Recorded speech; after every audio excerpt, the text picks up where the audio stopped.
In 3, 2, 1. It's only the second time this year that you're going back to the hotel and getting ready to get on the plane tomorrow, after a win. It's been tough sledding on the road.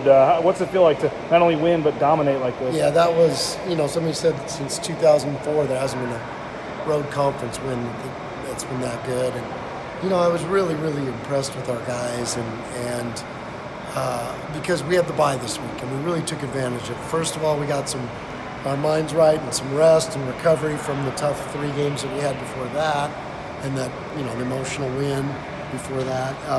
Then we went back into the lab and you got to credit E-Man and his crew that, to go against those guys. We got after it for 2 days, 2.5 days and got better. And, sometimes as a coach, there's a risk to that this time of year because, when you're getting after it like the way we did the last couple days, even Scott Butterfield came to practice and said he was surprised how hard we go, in February or this time of the season. But we felt like we needed to, and we needed to make another jump. And these guys were excited about it. And it's a credit to the guys that I have that they made that jump. That was the best we've moved the ball, the best that our offense has made sense. It was the best. On both ends, maybe the best complete game that we played. So just really proud of our guys. We conquered that. We took it on that, hey, we haven't been good enough on the road. Now we played, who we played, Tulsa and Oregon and, at New Mexico, at Nevada, at San Diego State, at Air Force. We played good opponents on the road, no question. But we had to get better on the road with some grit and some toughness, and we certainly did that tonight. Did you feel maybe a sense of momentum or foreshadowing when Jessup hits his first 3 of the night and kind of gets you guys going? No, I sensed the momentum with the practices we had Wednesday, Thursday, Friday. And as a coach, you just, we were like, okay, I hope that all carries over because we had great preparation. And, we got after them a little bit and they responded in the right way. And, you can't do that all year for 6 months, but we can certainly keep doing it a little bit, and they like it, and that's what I love about this group. They let you coach them, and they buy into it, and now they'll even buy in more, because of the success they had with that. With Justinian, though, I think he was 4 for 23 in the last 3 road games from 3. He hits the one a minute in.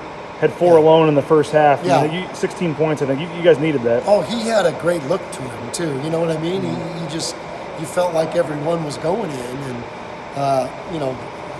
he knows that these are precious. And, he's been in this thing long enough. And all these seniors have. They know we're coming down the home stretch. We got to go get stuff done now.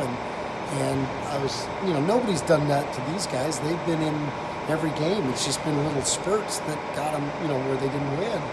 And so it was, like I said, it was a great effort by our guys. And our staff did a tremendous job, like I said, not only with the scout, because the scout was dead on, the approach was right, but with the amount of time that we worked on ourselves, how they handled that, because it's always a fine line.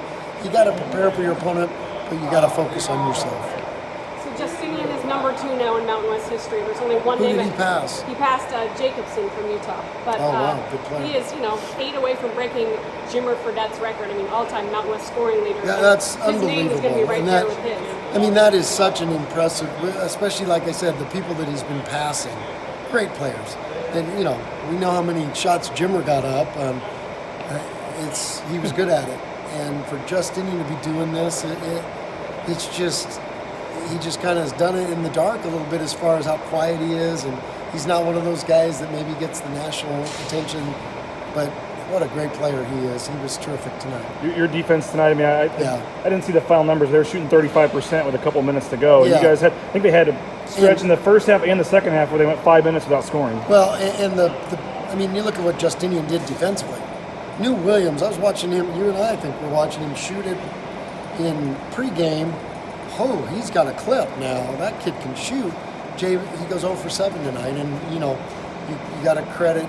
The only points he got was on fouls, and Justinian played terrific defense tonight, and it was I didn't sub him until the very, very end. So well, that's a pretty tough kid that can do that. You think about the way you won the game the other night. Now you get a road win, a couple home games coming up, and can this be the start of something here? Well, we take them, not the coach speak, but it's 1-0, and but hey, I felt it. I felt it in the last few days of practice, and we've got a San Jose team that we need a great crowd. We need, you don't have that many chances to see these guys, and they've been entertaining. They've been fun. They're great to watch with the way they move the ball, and I think we are getting better as a team. And so we need a big crowd here for these games, because San Jose, they beat New Mexico, they beat Nevada, now they beat Air Force. They're good. It's not the old days. We're going to have our hands full on Wednesday. We need a great crowd there. You haven't had too many of these where I don't say laughter, but where it wasn't in doubt. Later in the game. What was that like? Just to get some other guys in the game. You see, well, that doggone Utah State game was in the back of my mind. I was like, let's see, 4 minutes to go. We got to be up by 30, I guess. Because I think that's going to do that to a lot of coaches now. Because it's in this day and age, sometimes that happens.